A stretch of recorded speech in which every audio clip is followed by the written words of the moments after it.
when I wake up, I just see all these bricks everywhere. I'm like, damn, like, this is not what I'm used to waking up to, and it's never gonna be what I'm used to waking up to.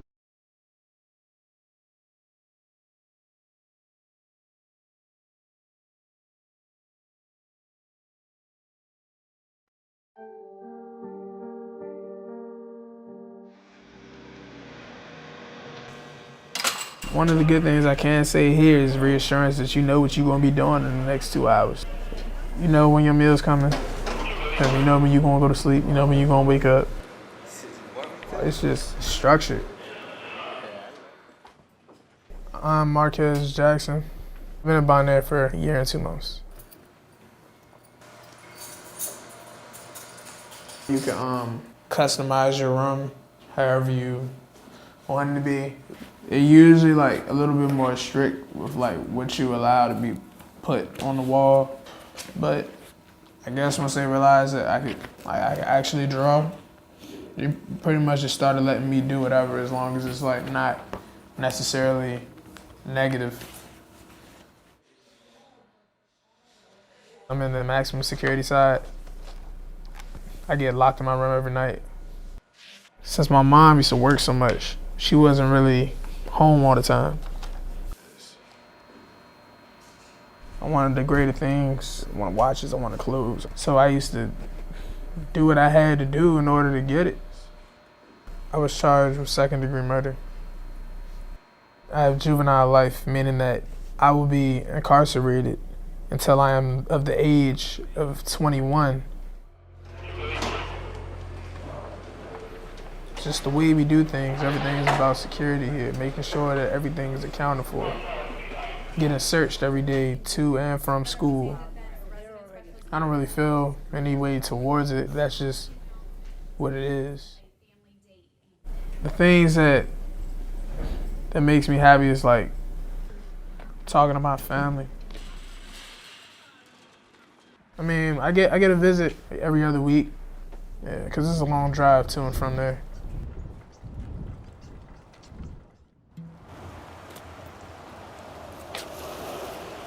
I was at Bonnet for 2.5 years. When I went in, I was 18, and I came out, I was 20. It wasn't too different when I came home.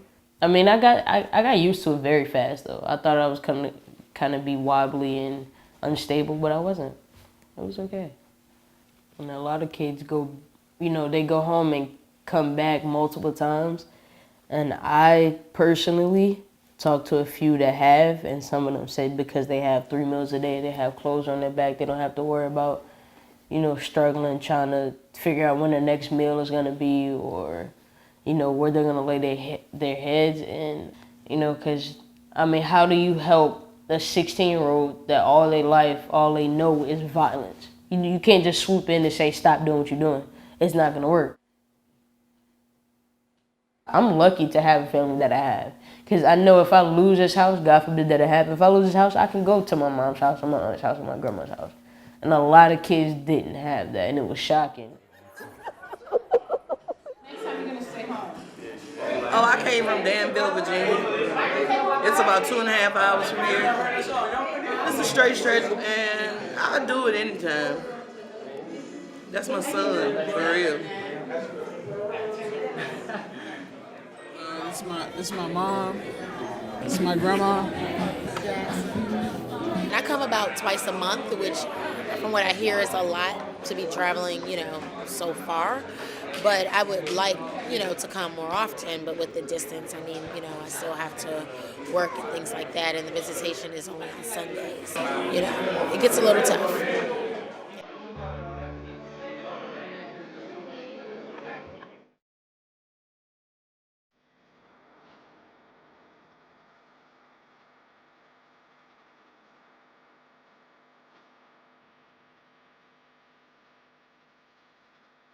I would like to see them open up a new facility, but at the same time, it's like, this is just where I am. The things that makes me happy is visualizing what I could be doing if I was home.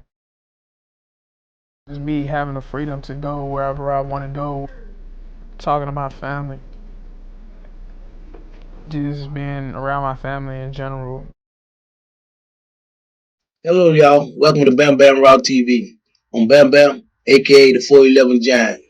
Hey, hit that like button, subscribe, hit that bell icon when you want to know when my next video coming out. On this episode, I want to talk about the inhumane condition and slave-like conditions of the detention centers, especially at CCC that I was. Now, I've been gone for 28 years, been out for 3, but I had the unfortunate experience to spend overnight there. Now, I've been doing time all my life. That's not a badge of honor. That's a lot of stupid mistakes I made, which I'm attempting not to make no more. But they didn't happen, and I learned a lot from it. And the conditions of prison and penitentiary and detention centers back then it was not wonderful. It was not pleasurable, but it was fair. It was humane. It was fair, and it was safe to a certain degree. And I address all them things right now. I goes to the CCC. I'm looking around. I come in there. The first thing I observe is freaking stank. It stank like cattle. That means people, and most of them not by choice, is going around with limited showers, limited cleaning material, limited this, limited that. All this money they get from the taxpayers to house these people and do certain things. What are they doing with it? For every $50 they get for an inmate, they probably put $10 into his care and everything. So some money going somewhere. Some money going somewhere. These guys, the food that they eat is horrible. It's not even the food that they eat and the meals that going on. It's not even dietarily right for sustaining their health and everything. It's just something thrown together going on, circumvent. This place, when I walked up in that place, people hollering at me, all the people that I knew recognized there. What's going on, Bam, Bam? And I'm hollering, hey, what's going on, man? And I'm overwhelmed by the stench. So now they take me up here to a cell. Now I'm already looking around. I'm like, man, well, y'all keep me here. Something gonna have to change. So, I'm used to. Prison don't have to be pleasurable. It don't have to be comfortable, but it has to be humane. When we start doing like that, then treating people like that, then it's gonna roll on. The people that letting that happen there, it's gonna roll on. It's gonna roll on. It's gonna start happening out here, which it is to a certain degree going on. Now, I walked in the place and they put me in a cell. I'm in a cell with 2 other guys, right? They got a mattress on the floor they call a boat. So I see the mattress on the floor and they said, well, okay, they got the boat on the floor. And I said, so somebody got to sleep on the floor. I said, well, it ain't my intention to be in here long because I'm intending on burning out. But the first thing we're going to have to do, we're going to have to come to a decision on who's going to make it, who's going to sleep on that boat. I said, so now I'm not going to address that now because I'm planning on burning out. I'm planning on not to be here to have to address this problem, but it's going to have to be addressed. Now, that's one thing. Number 2, you got a toilet that can only be flushed once every hour. So that means if this dude just got through eating at the same time I got through eating, we got our food at the same time. I want to go to crap. I go crap. And then now he go to crap. But he just got to eat. Dang. Now the second one go to crap. That's got to sit in there for an hour. I got to sit in this unsanitary environment until that thing is ready to flush again. Come on. And they said, and they tried to tell me, It's over Katrina. Katrina is over. People done start putting their lives back together in New Orleans and all the other places Katrina hit. The overpopulation ain't going on like that. That's over with when emergency has been done resided and people have gone back to their normal life. The penitentiary, the detention center supposed to go back to regular operation. They cannot keep on living under an emergency situation when emergency no longer exists. And that's what they doing. They treating them people under the clause of the Katrina emergency that they had to do that. At that time, it was understood. People were displaced everywhere. They needed a place to put people. They had to then.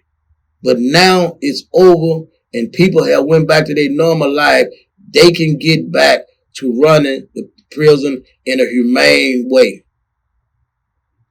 Run it in a humane way. You ain't got to make them be comfortable and going on, but you supposed to give them what they got for sanitation, for proper dietary things and all that. You treating these people like slaves. They look like old slaves. They smell like old slaves. And they don't know no better. Most of them kids that they don't even know the rights they have. Nobody's petitioning. Nobody's doing nothing. You got all these little kids running around, and a lot of them is about their business. But they don't know what to fight. They don't read and know what to fight. They don't know how to fight. Man, them folks supposed to get together. If I stayed there, you can believe one thing. It was gonna be I wasn't sleeping in no cell. And that's also to bring up another thing. You got 3 people in a cell. It's not supposed to be 3 people in cells unless it's emergency protocol. That's why you don't got 3 beds in there. That's why you got to bring a boat in there because it was not made with 3 beds because you ain't supposed to have them 3 people in there. You may get that at a low FCI where everybody trying to go home or everybody a trustee type of thing. But now you're dealing with 2 people who got problems. They don't know what they finna go for the rest of their life. They miss their family. You supposed to have 2 people in there. And them 2 people both got issues. They ain't gonna always get along. But it's gonna always be one-on-one. If you put an individual, 3 people in a cell, you open up the opportunity for 2 of them to make an alliance against the other one, and that puts him in an unfair disadvantage that was created by the institution. He get in there one-on-one, him and a person one-on-one, he had the same advantage this other man had. You can't hold the institution responsible so much for that. But when the institution got 3 people in a cell, and these 2 people can agree to disagree with this one, and they put him at an unfair advantage. They can kill him. They can maim him. That's why a lot of people catching charges down there and people getting hurt like that. It's unfair. Some people don't want to say nothing about it because they like, well, I can't go tell the folk because it look like I'm scared. No, you ain't supposed to petition and go. You ain't supposed to petition like that. Go tell the folk. You supposed to talk to the people.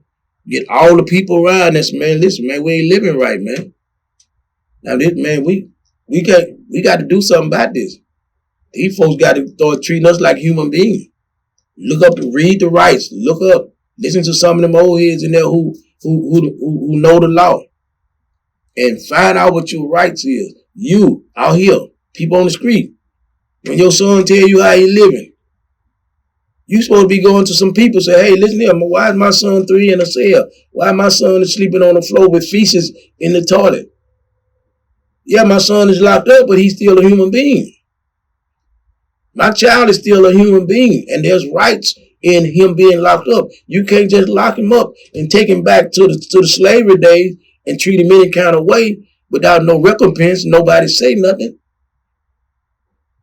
Yeah, I mean it's deplorable. And the officers walk. It's natural to them. They walking in, they smell it stinking and everything. They don't say, hey, who is all here? Make sure that all gets some disinfected and have this here place cleaned up. Make sure everybody got disinfected and cleaned their cell. Make sure everybody taking care of their hygiene. It's actually an incident report.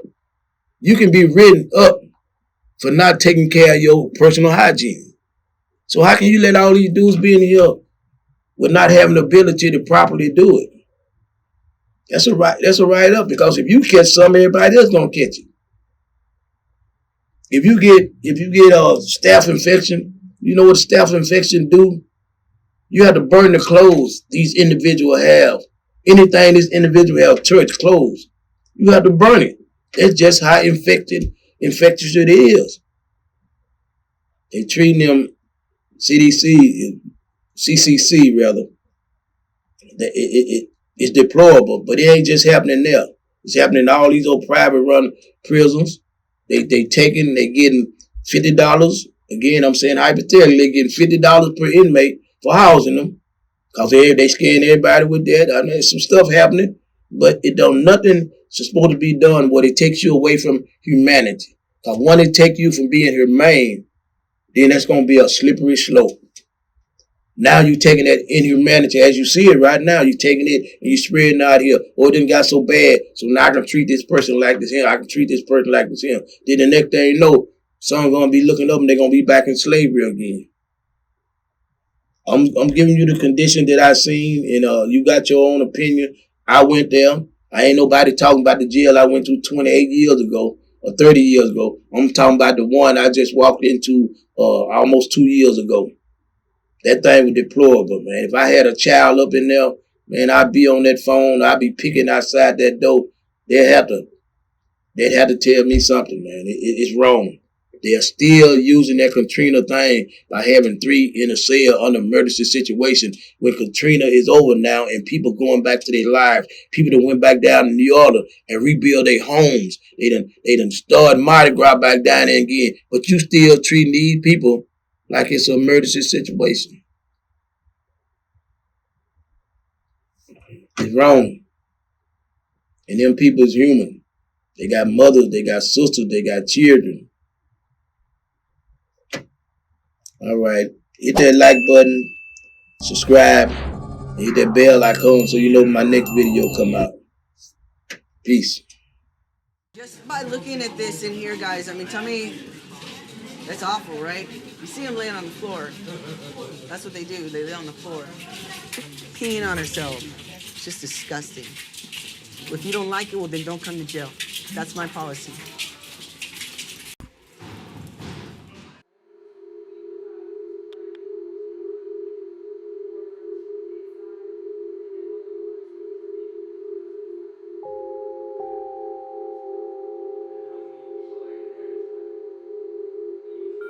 Bon Air was built approximately 100 years ago.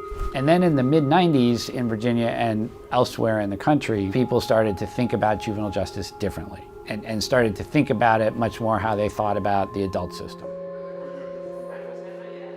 That's when the part of Bon Air that most closely resembles an adult facility was built. That's when the fences went up.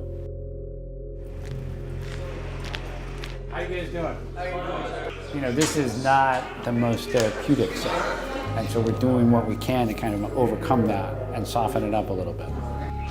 The kids who are at Bon Air are very complicated kids. Not only have they probably done something pretty serious, there's an incredibly high incidence of exposure to childhood trauma.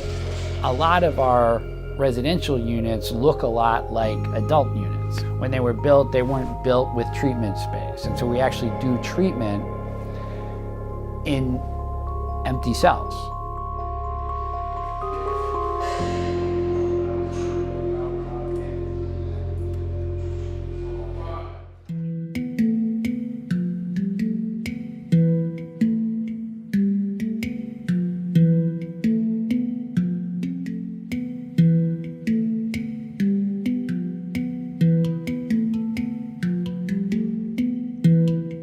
At the end of the day, we're about public safety, but when it comes to kids, public safety and rehabilitation are kind of inextricably linked. And doing that often involves also working with their families, because most of them live at home or are returning home from places like this. And so they have to be part of the work as well. Bonaire specifically is far away from other parts of the state.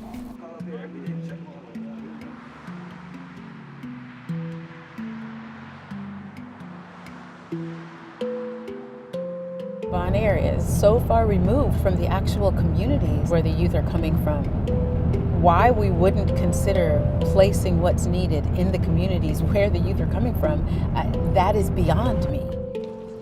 When we look at the communities that they're coming from, oftentimes those communities are war zones. We have been putting young people in prison with a 70+% recidivism rate, just kind of continuing that trend, even though it's proven to be unsuccessful. The Department of Juvenile Justice has recognized the need to impact families. You can't just take the children and hope that that is going to be enough. If you really understand that, you understand that families are part of communities, and you've got to go to the deepest root, which would be the community itself. If a smaller facility was placed in this community, will it change? Absolutely.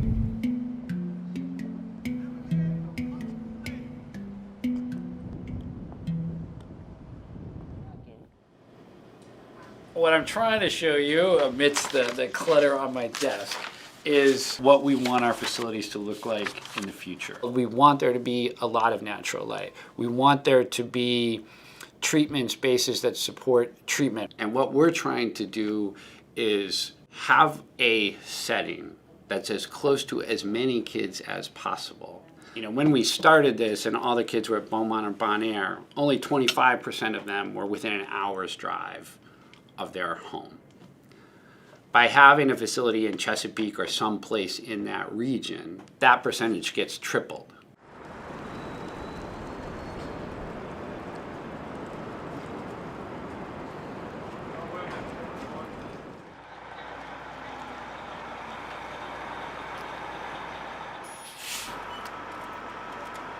Yeah, so today we're having a Christmas celebration. We provide free transportation from around the state. When you only have one correctional facility that's miles from where a lot of people live, you have to make extra efforts to make that happen. So we do the free transportation. We try to make the most of each visit and make this be a place where parents want to come.